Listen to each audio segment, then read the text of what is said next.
So what I'd like to do quickly in this last video is think about first, what is the complexity of the Hoare partition algorithm? So this algorithm that partitions the array into two different pieces, one with small elements and one with big elements. And two, I want to do one kind of hand execution of Quicksort so that you're left at least with having seen it once. We'll do a few more when we're thinking about best case and worst case next time.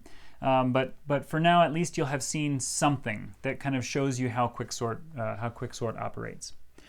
Because Quicksort is one of the more confusing algorithms, and it doesn't have to be. It's quite a reasonable algorithm, and relies on some pretty clever tricks to get it done. So our question one here is what is the complexity of the Hoare partition? Right. Remember our goal was essentially to try to get this done in linear time. So that we can emulate in reverse the way merge sort works. Merge sort splits fast and then merges in linear time. Quicksort we were hoping was going to split in linear time or better, and then merge in constant time. So Hoare partition complexity. So take a look at the way this works.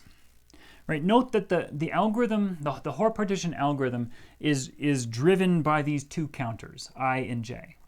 All they do is increment, and as they increment, we could have at most one swap for each tick of the two counters. Right, so they could find everything in the wrong place and have to swap every time they tick. Right, and so if we think about the element swap as a basic operation here.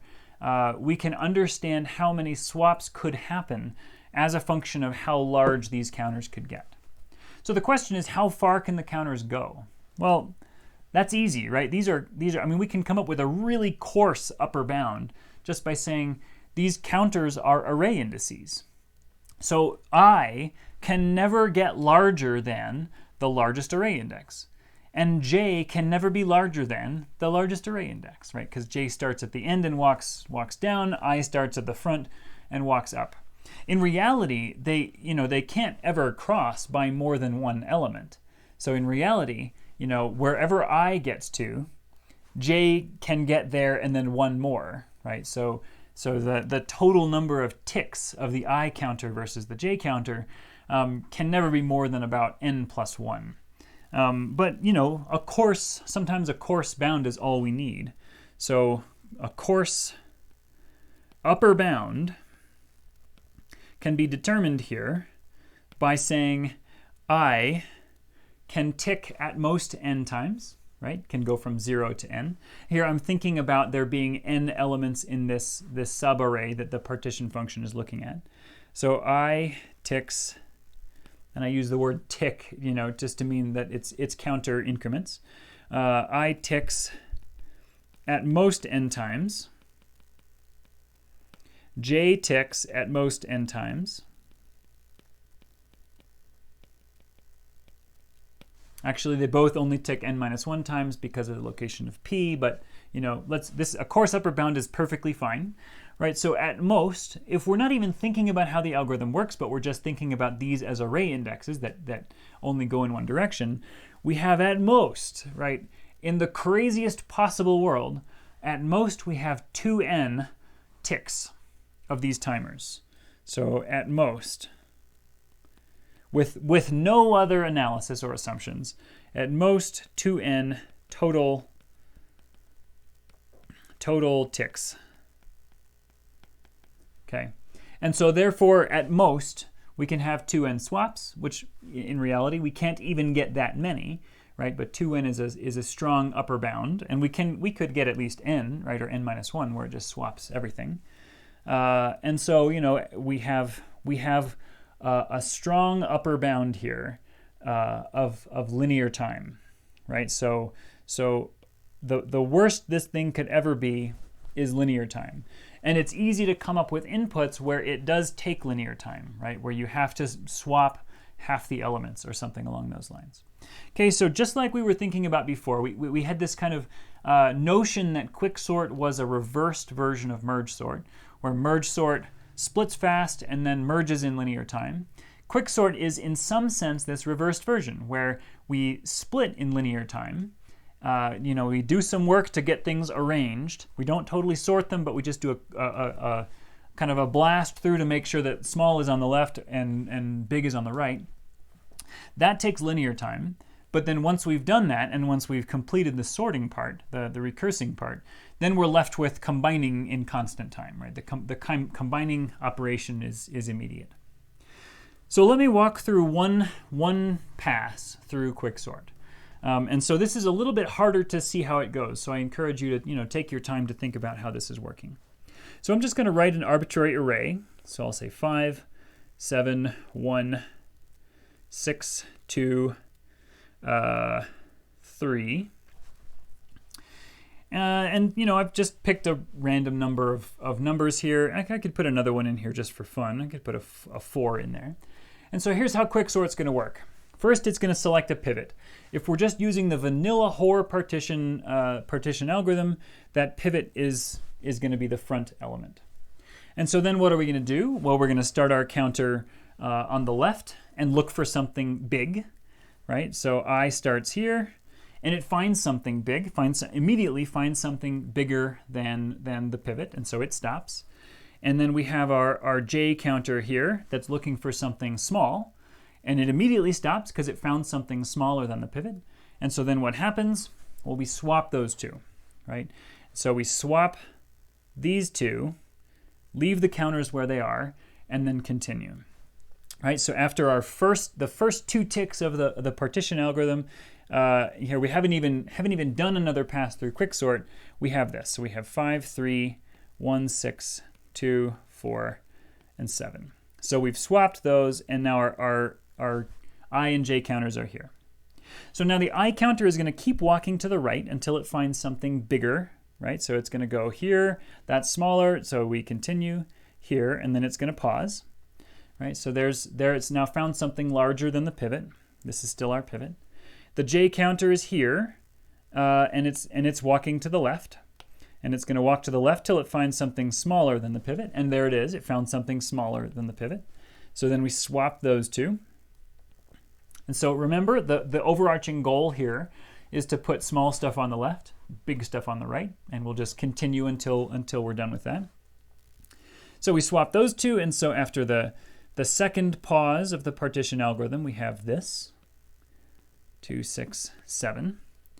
And we have an index there and an index there.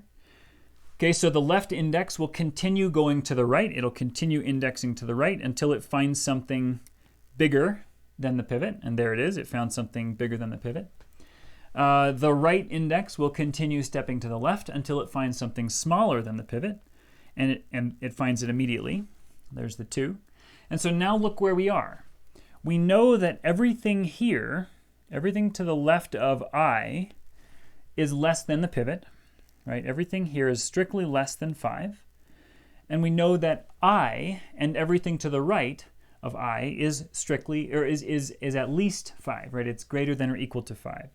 So we know all of this stuff is greater than or equal to 5, right? And so now as we have facts that we can leverage, and that those facts are that we now know where 5 belongs, right? 5 belongs right here. And so then what do we do? Well, we swap 5 and 2. Right? And so after our first run through Quicksort, or after our first kind of call to Quicksort, this is what we have. We have 2, 3, 1, 4, 5, 6, and 7. And so now notice something. That's where this belongs, right? We're never going to touch this element again, right? So the partition function itself, one of the ways you can think of its function or of its goal is it takes a number and then it does whatever it has to do to figure out where that number belongs. And as it's figuring out where that number belongs, it's also making sure that everything to its left is small and everything to its right is large. Right? So partition has kind of two things it's doing. One, it's trying to figure out where the pivot goes, and 2, it's trying to make sure small's on the left and big's on the right. Okay, so now what happens? Well, now we've got this array, and so now we quicksort this side. Right? So we quicksort this, and we quicksort this.